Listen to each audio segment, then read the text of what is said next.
So first, we have with us a Member of Parliament and now a candidate in the upcoming Maharashtra elections. But tonight he's joining me because of his deep association both with American politics and with the Trump family. He knows the Trump family very, very well. And so Milind, thanks for taking time out from the campaign trail. You know the family. You know what they stand for. Are we expecting too much from Donald Trump in this term? Everyone's so enthusiastic about it. Why are we so enthusiastic about Trump?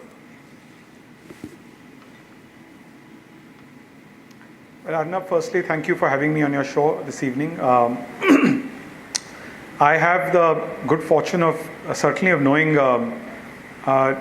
President Donald Trump's son, Don Trump Jr.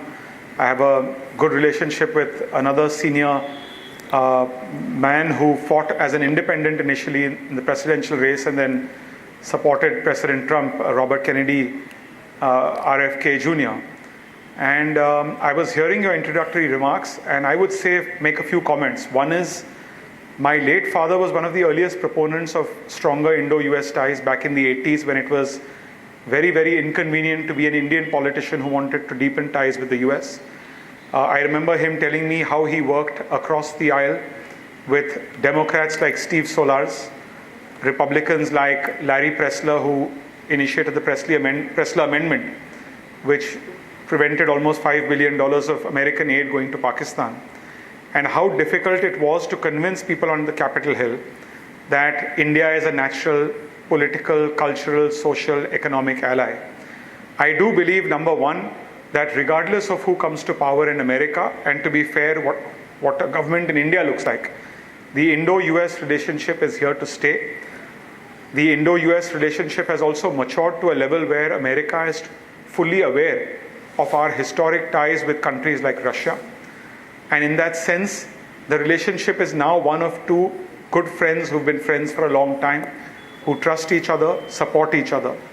But having said that, I do agree with you that it would be wrong on anyone's part to assume that because there may be camaraderie between the two leaders, that certainly helps in any relationship, in any bilateral relationship. I do think that President Trump will ultimately look out for what is in America's interests.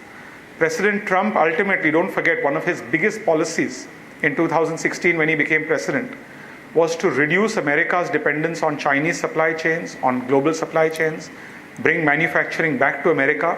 That comes with a cost. That increases inflation in their country. It makes goods and services more expensive in America. But he did that because he felt it's important to create jobs in America and not to use the American consumption story to essentially subsidize the economies of China, if you will. Prime Minister Modi did the same thing in 2014. In fact, Prime Minister Modi, to his credit, did it 2 years before President Trump, when he announced the Make in India initiative. So I think what's very critical to note is that America will look out for its own interests. India will look out and must look out for its own interests.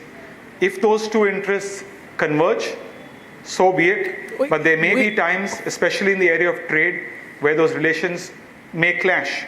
However, I do believe, from a political point of view, from a strategic point of view, today our interests are aligned in the Indo-Pacific. Our interests are aligned for a free and fair Indo-Pacific, a South China, in terms of reducing the aggression with regards to what's happening in South China Sea. I can go a step further.